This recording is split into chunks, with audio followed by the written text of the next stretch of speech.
bros? Welcome to this channel. It's the Investing Bros. As you know, we're here. We're going to be covering some updates about the tensions that have been heating up in the petroleum-rich Middle Eastern countries. We're going to be covering those updates. We're going to be looking at the charts. We're going to be looking at three coins: XRP, Kaspa, and Bitcoin.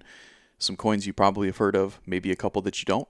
We're going to be getting into all that and more. Make sure that you go ahead and smash the like button and consider subscribing to this channel if you feel that you got some value out of it. I'm really glad that you're here. And let's go ahead and let's roll the intro.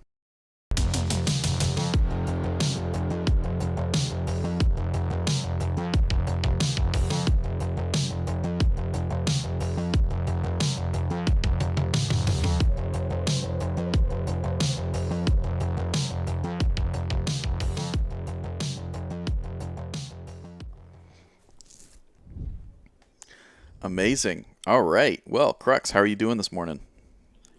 I'm doing better than I deserve. Hey, there you Better than I go. deserve. There you go. It took Awesome. me a while to finally say that. I had to steal your punchline, but No, it's this all may good. be the one and only time I do it. So We'll talk about it after the stream. Tim is taking the morning off. He's having a good time with his little baby Brody. Crux and I are going to be giving you some updates on Kaspa in the back half of the show, so stay tuned for that.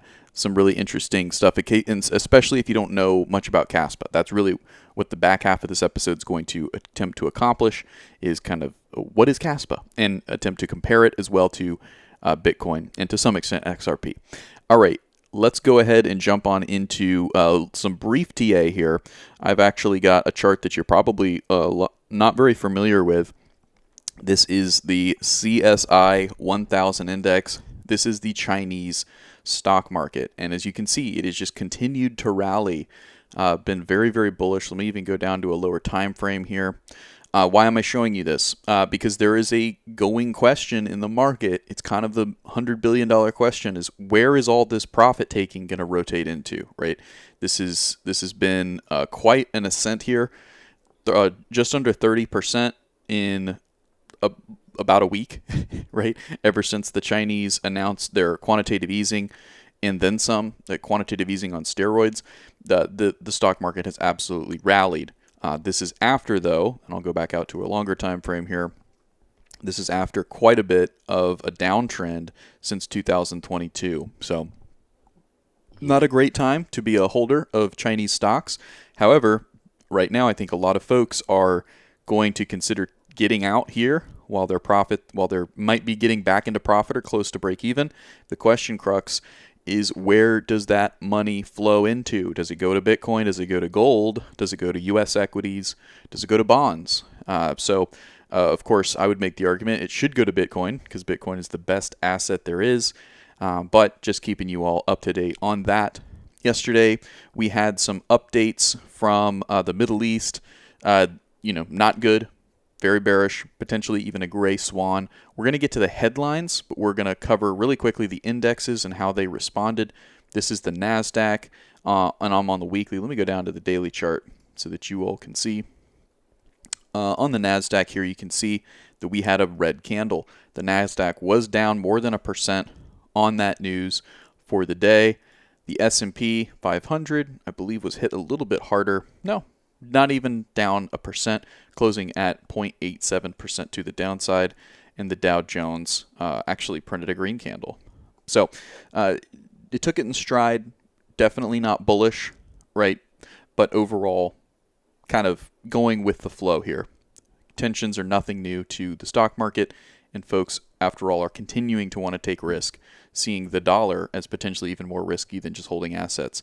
I'm here looking at Bitcoin. Bitcoin had much more of a dump on the news yesterday, but you could make the argument, though it was rounding off after printing 3 candles above $65,000. Bitcoin went ahead and rounded off, allowing these oscillators to go ahead and reset for a potential move higher. Now, this brings us up to live time trading, where I'll go down to the lower time frames, because Bitcoin went ahead and found support here so far right at 60,000, as many analysts and pretty much anybody with their head screwed on right could have guessed 60,000 was going to be a major line of support. We'll jump over to a Fibonacci trend extension that I've got drawn up. And as you can see, this also coincides 60,550 coincides with the 0.5 line of a Fibonacci extension. And then the next level down just for this tool would be 58.6, right? So I think that max pain, maybe not max pain, but a next level down to consider would be 58.6 if we were to lose 60,000. There's a lot more levels that we could talk about if we take a look at the monthly charts for Bitcoin. So this is one thing I like to do. So all of these white lines here, 64.8, 61.3, 58.9 would be the most relevant to today's analysis. But then all the way down here, 52, that's another one as well. These coincide with, if you go out to the monthly charts of Bitcoin, you can see that from the previous bull cycle, I am very zoomed out.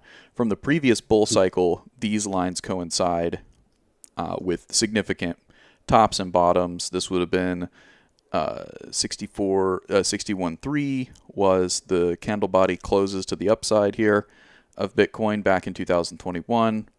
And so on and so forth. You kind of get the gist.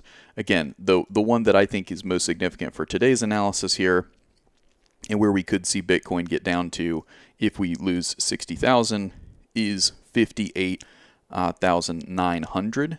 So that could potentially come before what we found here on the Fibonacci, which would be 58,600. So that's a little bit of TA there for Bitcoin. Overall, if we look at the daily charts, you can see that we went back into red histograms as a result of this rounding off. And this successful higher high from the high we put in late August. So it's a successful higher high. However, we did go ahead and rotate back down to test and establish new support. And 60,000, this was the 60,000 was the high back here put in, and so that helped play in with the support, as well as it just being a psychological number and coinciding quite well with the 0.5 here with the Fibonacci trend extension. So that's where I will leave the Bitcoin analysis. My overall thinking here is, there's a good chance that we hold 60,000, and that's the support, and we keep going higher. We never see 58,000 again. However, there's also a chance that there's continued escalation in the Middle East, or that there's a bad print on Friday from the unemployment perspective. We'll get to that in right now, actually. We did get a little bit of data, and we'll cover that in just a second. But much more importantly is the non-farm payrolls and the unemployment rate that we will get on October 4th, Friday of this week. The expectation is the unemployment rate will be 4.2%. If the unemployment rate has run away, right, and it's seen that the Fed is losing control, then they're going to have to cut rates much more aggressively, right? So that is something to watch. That is going to be important for the markets. Meanwhile, here we have a somewhat less important but interesting development here. ADP, which is a private payroll company, they keep track of changes in the employment landscape. ADP employment change, the actual print here was 143,000 and the consensus was 120. So this beat quite a bit here. And as you can see, September outperforming August and July. This is bullish for the employment market, right? This is showing robust, dynamic, and resilient factors within the economy that employs Americans. So bullish, right? That's showing Jerome Powell that what they're doing is working, right? Soft landing. It wouldn't be the cuts recently that led to this print here. It would have been just generally all of the work that they've been doing up until now. Though I may sound like a cheerleader for Jerome Powell, I do not believe in Keynesian economics, but I do believe that he has convinced the market effectively that a soft landing is in. So that is our TA. That's a little bit of news. I want to show you guys one more thing here after we get into some of the news here on the charts. We'll do a little bit more TA, but let's go ahead and run in through the the news here. But before we do, Crux, just want to hear a little bit of your overall perspective on Bitcoin's price action here. We found support at 60,000. What are your thoughts leading into the rest of the week? Yeah, I think the macroeconomic conditions that you just laid out, that really shows us where we're going, where we're headed. What happened yesterday with Israel, I think it's really the reason that we dropped so quickly. I think we were just looking for a reason to pull back. I do think it was a healthy pullback. Now we'll see if if those activities continue to escalate or not. I'm hoping, they don't. And, in that retrospect that we should start moving back up, hopefully. 60K, that is definitely a psychological barrier. And hopefully we keep it. Gotcha. Yep, I agree. I think keeping 60,000 would be quite a tantalizing level to have kept, and I think a lot of investors will be, again, tantalized by that level. They'll say, hey, I've got to get into this. Finally, Bitcoin is showing some serious strength here, putting in higher lows. So let's go ahead and let's jump into a couple of the headlines here that are a little bit more general. Yesterday, we did get an outflow from the ETFs, and that's illustrated here. This is after quite a nice spree of inflow days, and overall, overwhelming inflows for the last couple of weeks. This is what the weekly histograms look like, and I think that it's very possible that we could flip this histogram back green by the end of the week. So we shall see. But this is the inflows for all of the Bitcoin ETFs, not just the BlackRock and Fidelity ones. It's all of them. All right. Yeah, a little stutter step there. We're having fun here. 9 a.m. Eastern Standard Time. We're getting into it. Bitwise files for a spot Ripple XRP ETF. Should you buy XRP? That's what we're going to look at some details here, maybe chat about as well. According to a filing submitted to Delaware's Department of State Division of Corporations on Monday, CSC Delaware Trust Company is listed as the registered agent. The filing was made even though a Ripple ETF hasn't been approved yet in the United States after the SEC and Ripple Labs came to the settlement to end their long-lasted court case. Many investors predicted that the door to XRP ETF approval was wide open. The news of Bitwise filing for an XRP ETF has yet to shake the price of XRP, but and I agree with that. This last sentence here from Watcher.guru is interesting. It says, "But it surely will in the coming hours, just as similar events did for ETF and Bitcoin." So maybe showing their cards a little bit over there at Watcher.guru. Interesting, biased language, very biased in that article, but Crux, let's break it down here. XRP getting an ETF. Not so fast. It's literally just submitting for one. It's literally just applying for one in kind of a weird spot. It's applying to a Delaware Division of Corporations. What is your take on this? Should I be more bullish? Should I be less skeptical? Yeah, so I think you should be more bullish on this. I think within the next, coming years, we're going to have a couple more ETFs at launch. I think Solana is going to beat XRP to the race, but we'll see. Solana is already ahead. They've already filed. I'm not trying to take away XRP's thunder. There's a lot of people that love XRP, a lot of XRP maxis that's been in the space for a while. Yeah, there are. And it's definitely a highly sought out cryptocurrency. And yeah, I do think, in the coming years, hopefully by 2025, we will see a XRP ETF. Sure. Yeah, I do caution folks that the XRP to me just kind of seems like it's a tease, right? And unfortunately, it comes across that way. Maybe not out of its own fault, because it's been kind of sucked into this limbo state with the SEC court case that it's been in for years now, and any kind of positive news for it should send the price higher, and yet that's not necessarily what we've seen. In fact, I'll go ahead and jump over and do the comparative TA that I was going to do. So let's go ahead and jump into do that now. I've got XRP pulled up here on my screen. I want to show you guys XRP versus Bitcoin in a couple of different ways. The first thing I want to show you all is just how it's performed this year. This orange line here shows the beginning of the year for 2024. So I'm going to show you all what the performance has been. For XRP, they're down 4.8%, okay, since the beginning of the year. And, that's not terrible in some sense. It's not heavy losses, right? But let's go ahead and take a look at Bitcoin. And then we'll take a look at Kaspa, since we'll be talking about that here in just a few minutes. Bitcoin, since January 1st, down here, you can see has actually done to live price 44% to the upside, and to all-time highs when it was back up there, 74% in a year. So, do with that information what you will. Let's take a look at Kaspa, because that's the other coin we'll be analyzing today. And as you can see, oh, actually, let me be fair. Go to the bottom of the candle here. Oh, of course, that's gonna give me some issues. All right, come on. 37%. Okay, so 37% to the upside to live price, and then the all-time high for Kaspa was up 96% in a year. All right, so we're going to stop there. We're going to turn on our Bollinger Bands and go out to the monthly and see just how these coins have been performing through this analysis. So the midline of the Bollinger Band is the 20-day moving average, and Kaspa to live price is up 43%, up from its midline of the Bollinger Band. Okay, let's take a look at Bitcoin through the same lens.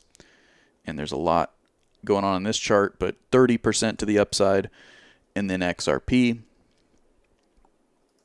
is up 4% from its midline of the Bollinger Band out on the monthly chart. So, Crux, we get a pretty clear picture there of how XRP is performing against Bitcoin and against another altcoin like Kaspa that we're also taking a look at today. XRP for me, the market tends not to lie. The market tends not to misinterpret value over a long period of time. I'm zoomed out here on XRP going back to 2017, right? And you can see where it had major spikes, and right, a lot of folks were able to make a lot of money there in the ebb and flows of the crypto bull and bear markets. However, if you just take a look at the general market price structure here, you can see that where Bitcoin and Kaspa came up around here, XRP has kind of remained flat, right? To illustrate that, I'm going to stay on the monthly chart and show you all. See, Bitcoin has come up quite precipitously, put in new highs, and continued. Let me go to Ethereum. Ethereum, something similar, right? So during the time that XRP has remained flat, those other altcoins have done what I just showed you, have put in all-time high, not Ethereum, but have gone up and challenged the all-time highs at least. So, are you still bullish? Not only did XRP not get close to challenging its all-time high was in 2017. Most cryptos last cycle in 2021, we received a new higher high. Now we can attribute this to the SEC and all the basically the court case that was going on that lasted a couple years. In the bear market, XRP came. I think they had to pay some sort of fine, like 100 billion or not 100 million. Sorry, I don't exactly remember how much, but it was a lot of money. But we took it as a win in crypto. We got more clarity on what XRP is. That being said, if a crypto didn't make a higher high last cycle, I'm not going to hold on to it. I held on to it last cycle, 2020, 2021. I made some gains from it, maybe like a 3x from where I bought. But, if cryptos like Bitcoin, for example, are doing, 9x's in that cycle, I don't exactly know how much Bitcoin did last cycle. I think it was actually like a 13x or so. But, it's a safer hold. I would rather hold Bitcoin than XRP.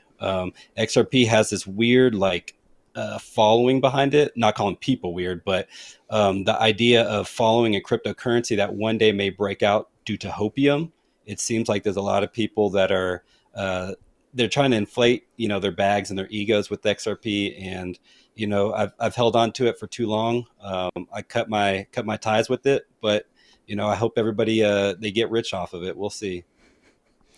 All right. Well, the important part is here in the chat. Redline said SEC deadline to appeal. The settlement is about 5 days away. XRP will pop as soon as no appeal is confirmed, and that'll mean the case is officially done. And finally, Wales already front ran the deadline. So, you know, if the whales front ran the deadline, then the price would be up, though, right? So, and that's kind of not what we're seeing. So, it's kind of anybody's guess, right? And my what I would urge folks, especially folks who are newer to crypto, is if something's anybody's guess, I don't necessarily want to bet on it, right? In some cases, I do, but Bitcoin, it's not anybody's guess. Bitcoin is here to stay. Some of the smartest, brightest, and wealthiest minds and most powerful minds on Wall Street are saying these things. They really like Bitcoin, whether it be Larry Fink or Cantor Fitzgerald or different representatives of gigantic money managers, right? Bitcoin is not anybody's guess. Bitcoin is established. Ethereum in a similar category. XRP, though, although we're getting a headline today that they're getting an application from Bitwise, which is a very well respected organization, it's just an application. It hasn't been passed, right? And even if it passes, it doesn't necessarily mean that XRP is the cat's pajamas, right? It's the next big thing. So we'll digress. We'll keep moving on because there was a very important event that happened yesterday. It was an escalation similar to what we saw in mid-April, April 13th/14th. Headlines rang that Iran had sent drones and weapons to Israel, fired them at Israel. And we got a similar headline yesterday. Now, this is the latest. Iran says it has concluded its actions unless Israel invites further retaliation. This is from Reuters via Radar Twitter account. And then this is the headline here on CNBC as Netanyahu, who is the prime minister of Israel, vows Iran payback. Market watch for dangers of further escalation. So Netanyahu pretty much vowing to do the only thing that Iran said would lead to further action. Bros, there is a lot of controversy. There is a lot of craziness going on here. It is not our place to try to wade in and say whether one side or what. That is not what we care about. Is what is going to happen to markets? What is going to happen to assets? Yesterday, we saw Bitcoin sell off as a result of escalation there in the petroleum-rich region of the Middle East. And so we don't want that, right? We don't want our assets to go down. However, if they are, we might take a short position, and it would be nice to know the truth and what the market is perceiving is the truth. So that is the latest with that story. Crux, we're going to take the rest of this episode to dive into Kaspa. Kaspa is an amazing project that I am very heavily invested in. It's one of my top holdings. And Crux, why don't you tell us about the latest with Kaspa? All right. You want to share my screen? Absolutely. Real quick. There we go. So as an analyst, I typically look at the websites to find the most relevant information. You know, oftentimes the websites are biased. As we can see, Kaspa states they're the fastest open source, decentralized, and fully scalable layer one in the world. We know it's not the fastest. It is getting there, and I'll talk about some of these updates here shortly. It is open sourced, and it is somewhat decentralized. You know, as far as like the hash rate, they're having issues currently with some of these pools that are gaining too much of that share. But you know, we'll talk about that here in a second as well. But you know, going down, I'll just quickly go through this. We have a fair launch crypto. What does that mean? So a fair launch is whenever everybody has the same ability to gain either coins or, you know, that hash power whenever it goes active, whenever the coin launches. We see that it launched on November 7th, 2021. This means there's no pre-mined tokens. So there's no like 10% automatically got allocated to the foundations or any of that. And yeah, so no pre-allocated coins. We see the hashing algorithm very similar to SHA-256, which is what Bitcoin uses and a lot of other efficient programs. So the difference between Kaspa Heavy Hash and what Bitcoin is doing with SHA-256 is there's an allowed waiting function, and this waiting function allows you to determine which block is going to be next in the sequence. So it's more efficient than Bitcoin in terms of security. Whenever you're looking at the hashing algorithm, as far as the trilemma, Kaspa Heavy Hash is a little bit more secure than what Bitcoin is, just by that one add to the code. What Caspa was designed to do, according to their vision, was keep it very similar to Satoshi Nakamoto's his vision. And you wanted to create a peer-to-peer cryptocurrency that is decentralized and scalable. So all these other cryptos have been having these issues determining this. And then moving on to my next point, which is proof of work versus proof of stake. A lot of people hate proof of stake. I'm actually more of a fan on proof of stake than proof of work, but I want to clarify. So proof of work in certain situations is definitely better. Peer to peer, if you're looking for that decentralization, I think proof of work is actually better. But as we see, like, over time, it gets typically harder to mine these cryptos that are proof of work. And the equipment's harder to get, it gets more expensive to do so, it gets tougher to do so. In that sense, it's leading towards more of a centralized governance or a centralized control with this hash power.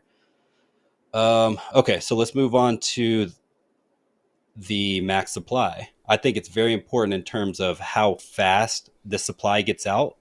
um, CASP was actually going 4 times faster, and I'll pull up the emission schedule right up here.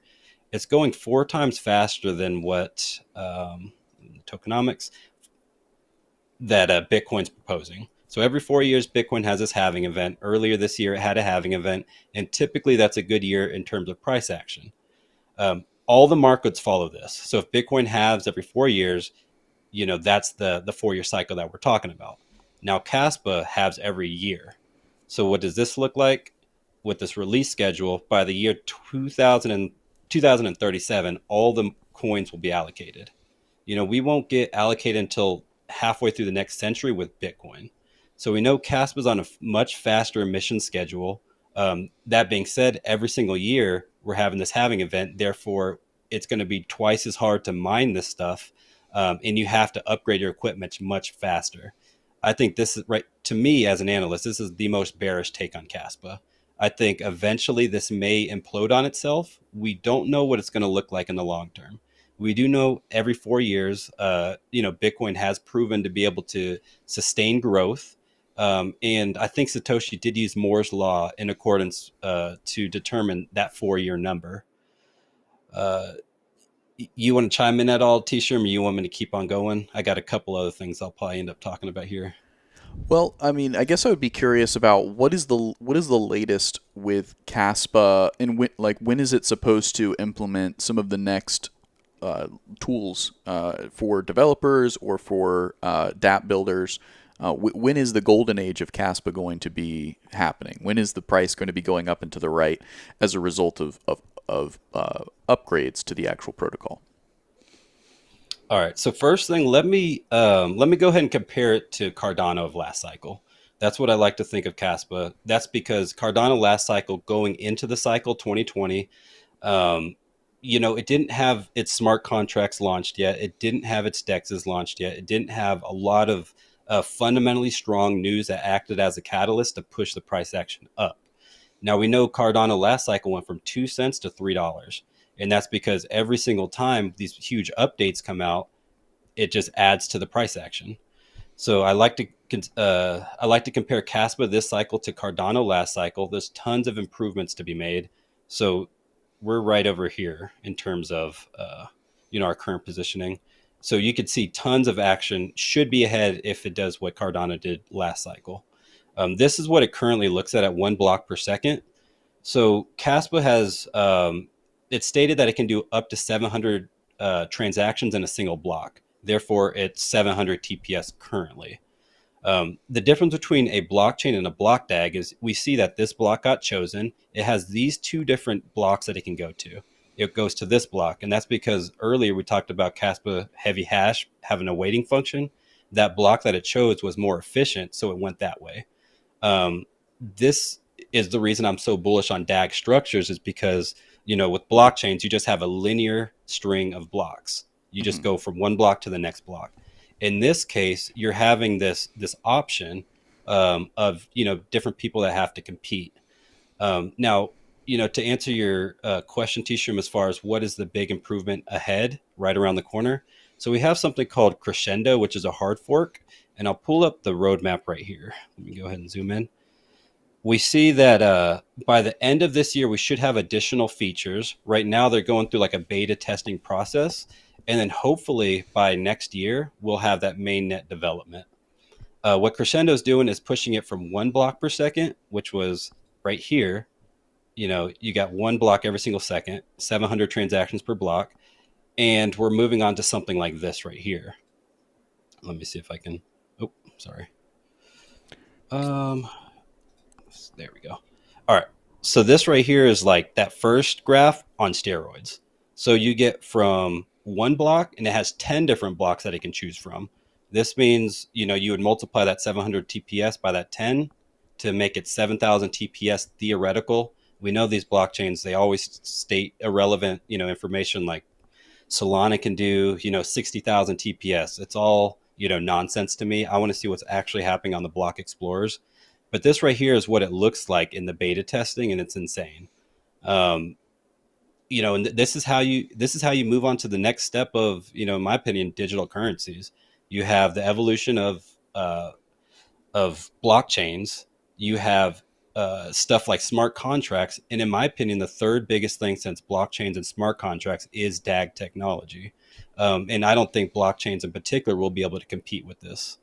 Yeah. I know that's highly controversial. This right here is showing me a bullish take on a, just a directed at, I think it's acyclic graph. Acyclic. I don't know if I'm acyclic graph. There we Directed acyclic graph, the block DAG. Yeah. So. All right. And one last thing for you people in the United States, Pionex just listed it. You have Uphold, you have, what's the other one? Pionex, Uphold, and I think there's a third one for the United States. But if you know, enter in chat. If not, I may have just made that up. But yeah. Pionex, there you go. And we'll see some listings around the corner. I talked about Catalyst earlier. That's definitely a catalyst if it gets listed on Coinbase, Binance, or these other exchanges. Typically, the price moves. Absolutely. Got Big Biomex jumping in saying, good morning, Crux and T-Shroom. Good morning to you, Biomex. Bros, if you're looking to join a community that is focused on trading and investing, look no further than the Investing Bros Discord.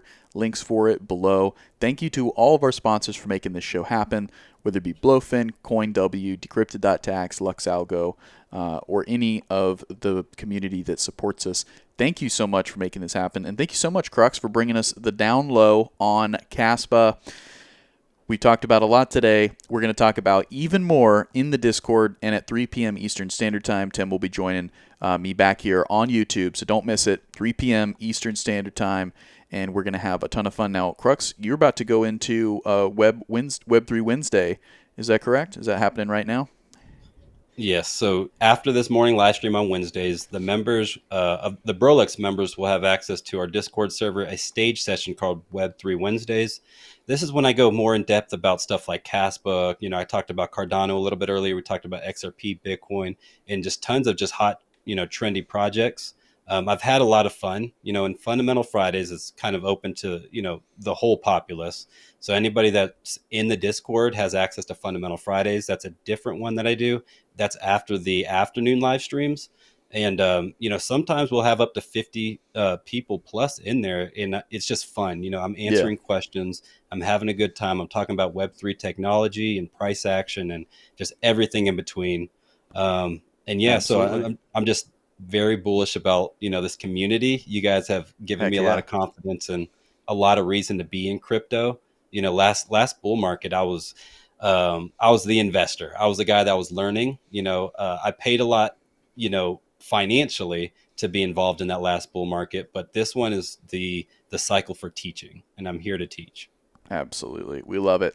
Cool. All right. Well, we're going to jump into Web3 Wednesday here in the Discord, and we hope that you all will join us either for that or at 3 p.m. Eastern Standard Time for back here on YouTube. Adios.